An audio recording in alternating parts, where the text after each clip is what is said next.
हिंदू गर्जना प्रतिष्ठान दाभोळच्या वतीने शिवजयंती उत्सवाचे आयोजन करण्यात आले होते। या निमित्ताने 19 फेब्रुवारी रोजी सकाळी 8:30 वाजता दाभोळ सीमेवरील गणपती मंदिरामध्ये गणेश मूर्तीचे पूजन व छत्रपती शिवाजी महाराजांच्या प्रतिमेची पूजा करण्यात आली। तसेच दाभोळमधील ढोरसही वरचा विभाग येथील साई मंदिरापासून शिवजयंती निमित्ताने पदयात्रेची सुरुवात करण्यात आली। छत्रपती शिवाजी महाराज यांच्या जयंतीनिमित्त हर हर महादेव, जय भवानी, जय शिवाजी अशा जयघोषात ढोलांच्या निनादात पदयात्रा काढण्यात आली। छत्रपतींच्या पुतळ्याची पूजा करून दर्शन घेऊन वृद्ध, तरुण वर्ग, विद्यार्थी, विद्यार्थिनी, शिवभक्त, महिला आदी पदयात्रेत सहभागी होताना दिसत होते।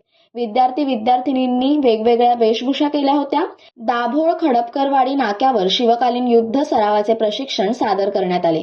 सकाळपासूनच महाराजांच्या प्रतिमेवर विविध ठिकाणी तोफेच्या माध्यमातून पुष्पवृष्टी करण्यात आली। दाभोळकरवाडी मार्गे बोरीबंदर, दाभोळ धक्का, होळीवर, पुढे महाकाळ गल्ली, गाडीचा नाका, जुनी युनियन बँक नाका, गुजरआळी मार्गे येऊन जवळच शिवजयंती पदयात्रेची सांगता करण्यात आली। कोकणासह परिसरातील ताज्या घडामोडींसाठी सागर डिजिटलला सबस्क्राईब करा आणि नोटिफिकेशनसाठी बेल आयकॉनवर प्रेस करा।